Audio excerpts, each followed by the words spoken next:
Terima kasih sih. Terima Santai kasih aja. Yudi udah eh, memberikan kesempatan untuk wawancara ini di rumah kami. Ya, Sih bisa ceritakan Yud, perjalanan kamu sampai dari kecil sampai jadi paskibraka Provinsi Jawa Barat, Yudi. kalau misalkan dari kecil mungkin agak lama ya, dan pasti makan waktu juga. Paling awal dari pengen masuk paskibrakanya aja gimana? Oh iya, awal masuk paskibrakanya aja Yud. Iya boleh. Pas awal tuh kelas 10 saya ikut eskul paskibraka itu bukan, ikut eskul paskibra di sekolah itu bukan karena kepenginan sih, tapi salah mencet. Karena itu ngisinya kan pakai Google Form. Nah itu tuh salah input. Pas itu saya mau gak mau harus ikut kan, karena nggak boleh pindah dari eskul lain ke eskul satunya lagi. Rencananya saya tadi mau ikut PMR atau pramuka, cuman salah mencet di paskibra gitu. Nah terus saya tuh ikut latihan tiap hari, tiap minggu sama anak-anak paskibra yang lainnya juga di sekolah. Tiap kali latihan tuh saya sering banget latihan fisik, terutama latihan kedisiplinan semuanya. Nah di situ tuh saya dapat info kalau misalkan ada tuh yang namanya seleksi paskibraka di Kabupaten Indramayu. Nah jadi di Kabupaten Indramayu sendiri tuh kuotanya tuh nggak terbatas dari tiap-tiap masing sekolahnya. Jadi saya tuh punya kesempatan buat ikut. Sebenarnya saya nggak pengen ikut paskibraka tadinya, cuman asal ikut daftar aja lah pokoknya. Cuman saya tuh tiap sore olahraga kan di sport center Indramayu itu. Tiap sore itu saya latihan di situ, tapi bukan karena pengen ikut paskibraka, tapi karena emang suka aja. Dan endingnya itu setiap kali saya latihan saya tuh diajakin sama teman-teman buat ikut daftar juga seleksi paskibraka. Setelah itu tuh saya hmm, mau bukan mau mikir gimana ya. Jadi kayak mau gak mau pengen join atau enggak gitu, si bimbang. Setelah saya pikir-pikir lagi, coba aja kali ya ikut ya, barangkali aja ada rezekinya. Nah ikut tuh saya, tapi saya nggak berharap bakalan lolos atau berharap lebih lah pokoknya. Jadi kalau lolos syukur, kalau gak lolos ya gimana gitu. Jadi saya daftar seleksi paskibraka, saya ikut latihan selama 1 bulan lebih, kalau nggak salah hampir 3 bulan ya. Itu benar-benar di press sama pelatih saya juga buat bagian fisik terutama, terus di bagian PBB segala macam. Nah pola makan juga saya jaga di situ, termasuk yang tes TWK TIU. Kalau TWK TIU itu tes wawasan kebangsaan, kalau TIU itu tes intelijensi umum. Jadi kalau misalkan TIU itu lebih ke IQ sih, seberapa tinggi IQ kita. Terus kalau yang TWK sendiri itu tentangnya tuh tesnya tentang wawasan kebangsaan, kayak tentang Pancasila, NKRI, kayak gitu-gitu. Nah saya pas awal mau masuk seleksi itu malamnya itu saya kerja dulu tuh, kerja. Nah besoknya seleksi, di hari pertama saya seleksi, dan nilai TWK saya itu dapat 70. Itu pas banget di KKN-nya. Saya pikir saya bakalan nggak lolos nih, ternyata lolos. Seleksi pertama. Seleksi kedua itu tes TIU. Tes TIU saya dapat nilai 85. 85 lolos lagi.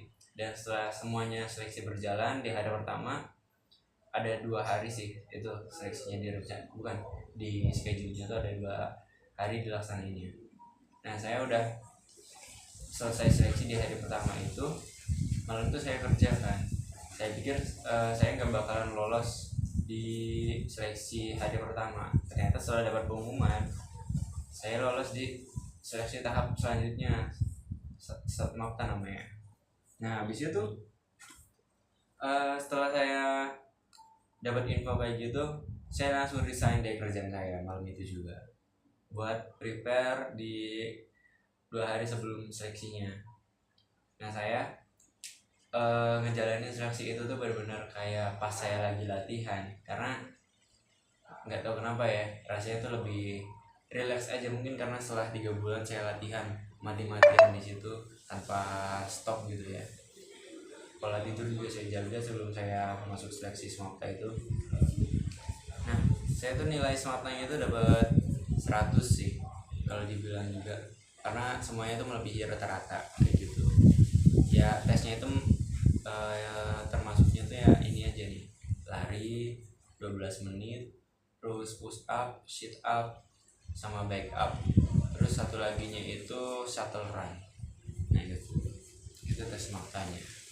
Terakhir itu pantuhir, jadi semuanya itu dipantau, pantauan akhir kayak mulai dari segi fisik, wawasan kebangsaan, TIU. Nah nanti dites di situ, dikumpulin jadi satu, diinterogasi satu persatu, diwawancara. Setelah itu saya nunggu kabar sekitar 2 minggu kalau nggak salah, atau 1 minggu ya, lupa dulu. Nah harus nunggu kabarnya itu sekitar 1 minggu atau 2 mingguan. Saya masih ngejalanin sekolah tuh kayak biasa. Nah pas itu saya nunggu kabar tuh kayak udah nggak ada harapan bakal lolos atau enggak sih, karena saya juga nggak tahu kalau misalkan nilai saya itu bagus di sananya. Terus akhirnya setelah saya nunggu beberapa lama, pelatih saya info kalau misalkan saya lolos seleksi paskibraka. Nah disitulah saya senang banget, alhamdulillah, bersyukur, gak sia-sia gitu kan. Padahal ikutan itu cuman karena apa ya, dibilang gabut juga gimana gitu ya, ngikut-ngikut aja deh pokoknya, nggak ada tujuan. Setelah saya lolos, saya benar-benar seriusin tuh ke paskibraka, saya improve tentang materi-materi paskibraka saya semuanya tuh ya kayak gitu. Seleksi paskibraka tingkat kabupaten Indramayu. Nah setelah itu kita ada kumpulan di Kes Bangpolnya buat ngumumin siapa yang bakalan next lanjut ikutan seleksi di tingkat provinsi Jawa Barat. Setelah itu saya diwawancara lagi di Kes Bangpol, masing-masing anak itu diwawancara, karena per tiap-tiap sekolah itu cuman keterima ada yang 4, ada yang 3, ada yang 2, bahkan ada yang 1. Dan itu tuh dari ratusan anak yang daftar seleksi paskibraka cuma terpilih 30 anak, termasuk saya dari SMK 1 Indramayu. Itu cuman 2, saya 1 sama Khairunisa kalau nggak salah. Iya, Khairunisa Raven. Dia paskibraka tingkat provinsi Jawa Barat tahun 2024 sama kayak saya. Jawa Barat, Kabupaten Indramayu tingkat provinsi. Kabupaten Indramayu tingkat kabupaten. Ya. Nah, saya bukan seleksi, wawancara di situ sama orang-orang yang ada di Kes Bangpolnya itu buat nentuin siapa yang bakalan lanjut seleksi di provinsi Jawa Baratnya. Karena itu tuh yang harus diperhitungkan tuh banyak, mulai dari IQ, seberapa tangkas kita buat nyelesain wawasan kebangsaan sama segala macam itu, soal-soal, sama dari segi fisik juga harus improve sih, harus balance. Jadi ada teman saya yang nilainya lebih tinggi dari saya, nilainya dia 100 tuh di kabupaten, tapi dia badannya lebih kecil, jadi masih kurang, gak ke bawah dia. Dan akhirnya setelah selesai wawancara diumumin siapa nih yang bakalan lolos ke seleksi paskibraka tingkat provinsi. Nah situ baru tuh diumumin nama saya disebut dari SMK 1 Indramayu sama 1 anak cewek dari SMA Sayu.